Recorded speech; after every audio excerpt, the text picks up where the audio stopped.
Hello दोस्तों, स्वागत है आपका हमारे यूट्यूब चैनल एलएनसी स्टडी पर।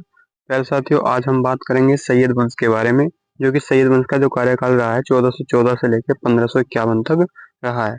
प्यारे साथियों, देखिए ये क्लास जो है आपकी बहुत ही शानदार होने वाली है। सैयद वंश के संस्थापक की बात करें, फाउंडर की बात करें तो खिजर खां इसके फाउंडर हो जाते हैं, जो कि रैयत-ए-आला के नाम से भी जाने जाते थे।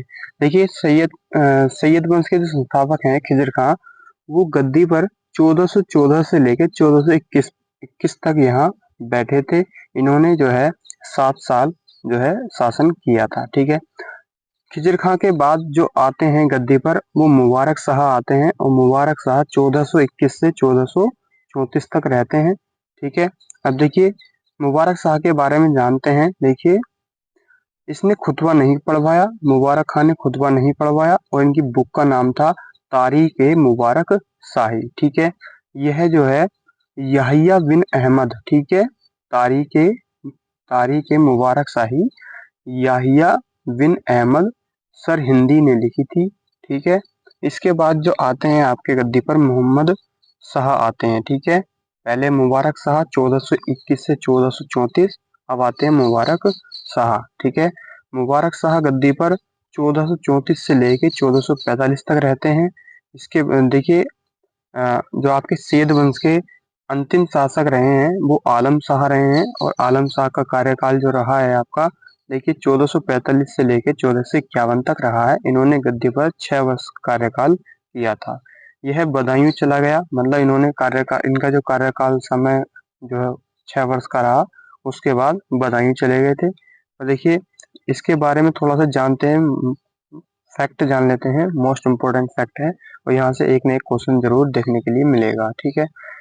देखिए कुतुब मीनार के बारे में बात करते हैं। कुतुब मीनार आपकी ऐबक ने बनवाई, मतलब कि शुरुआत ऐबक ने करवाई, कुतुबुद्दीन ऐबक, इसलिए कुतुब मीनार के नाम इसका जो है उसके नाम पे ही पड़ा। ठीक है। इल्तुतमिश ने पूर्ण करवाया इस मीनार का, मतलब कार्य चल रहा था उसको जो है इल्तुतमिश ने पूर्ण करवाया। और एफएसटी ने 1938 में बिजली गिरने से, यानी कि 1938 में, एफएसटी मतलब फिरोज शाह तुगलक। ठीक है। 1968 में, सॉरी 1368 में जो है बिजली गिरने से उसकी जो है मरम्मत करवाई थी, मतलब खराब हो गई थी तो उसकी मरम्मत करवाई थी। ठीक है। आगे बात करते हैं। देखिए सिकंदर लोदी ने 1505 में भूकंप के कारण टूटने से ऊपर की मंजिल बनवाई।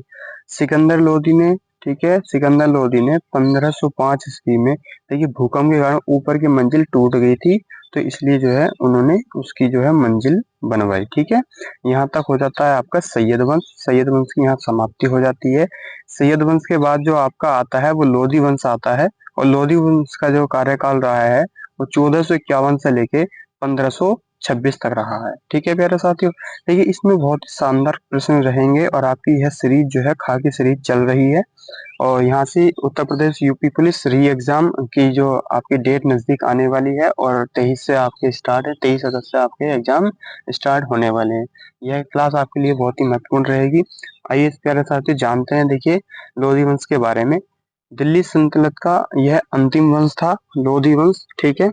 और दिल्ली सल्तनत की गद्दी पर प्रथम अफगान वंश जो कौन से थे वो लोधी वंश के थे। और इसके संस्थापक की बात करें तो बहलोल लोधी जो है लोधी वंश का संस्थापक था।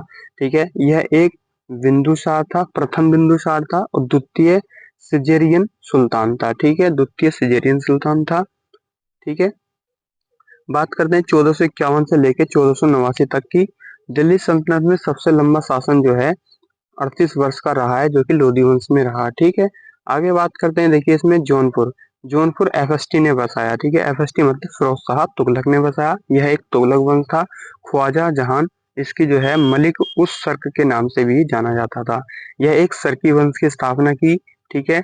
ख्वाजा जहान ने सर्की वंश की स्थापना की। ठीक है।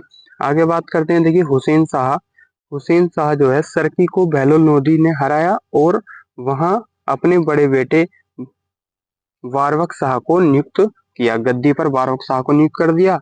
ठीक है। और देखिए 2 बार जो राज्याभिषेक हुआ है वो किन किन शासकों का हुआ है, यहाँ जान लेते हैं। देखिए पहले नंबर पे आता है आपका औरंगजेब, ठीक है। बहुत ही कट्टर शासक था औरंगजेब, बहुत ही कट्टर शासक माना जाता था।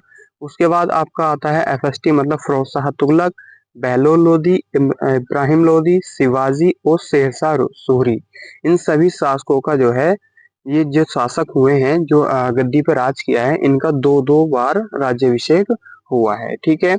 देखिए बहलोल लोधी दरी पर बैठता था और बाकी शासक अपनी गद्दी पर बैठते थे। बहलोल लोधी एक शासक ये था जो दरी पर बैठकर अपना कार्यकाल संभालता था, ठीक है। आगे बात करते हैं, देखिए सिकंदर लोधी के बारे में। जो सिकंदर लोधी आपका आता है गद्दी पर 1489 से लेके 1570 में आता है। और देखिए सिकंदर लोधी के बारे में जानते हैं। देखिए सिकंदर लोधी का जो पुत्र था, सिकंदर लोधी का पुत्र बहलोल लोधी का छोटा पुत्र था, ठीक है। सिकंदर लोधी बहलोल लोधी का छोटा पुत्र था। अब 1504 ईस्वी में आगरा बसाया एवं राजस्थान में बादलगढ़ किला बताया, ठीक है। 1504 ईस्वी मैंने क्या बताया, 1504 ईस्वी में एक तो आगरा बसाया एवं राजस्थान में बादलगढ़ किला बनवाया। 1506 ईस्वी में आगरा को राजधानी बनाया और 1506 से 1526 तक यह बनाया गया, ठीक है।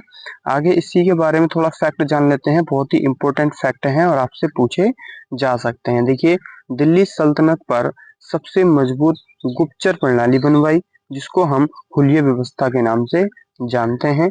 आगे बात करते हैं इसी में, देखिए गंगा यमुना स्नान पर रोक लगाई। जो व्यक्ति पहले गंगा या यमुना में स्नान करने के लिए जाते थे, वो इसने जो है इस पर रोक लगा दी, ठीक है। मुहर्रम पर तजिया बंद करवा दिया और ज्वालामुखी मंदिर को तोड़वा दिया गया, ठीक है। पीर मजार पर महिलाओं को जाने से रोक लगा दी गई। जैसे अभी भी जो है पीर पे मजार पे जो औरतें जाती हैं, उन महिलाओं को जाने पर रोक लगा दी गई थी इसमें। भूमि पैमाइश के, देखिए भूमि पैमाइश के गज ए सिकंदरी लागू कर दिया गया, जो कि 30 इंच का इसमें रहा था। इसी के बारे में थोड़ा एक नोट जान लेते हैं, फैक्ट जान लेते हैं। अकबर ने 1586 ईस्वी में गज ए इलाही लागू किया और इसका जो अनुपात रहा था गज ए सिकंदरी, इसका नाम दिया गया। गज ए इलाही का नाम गज ए सिकंदरी रख दिया गया, जिसका 39.41 रख दिया गया।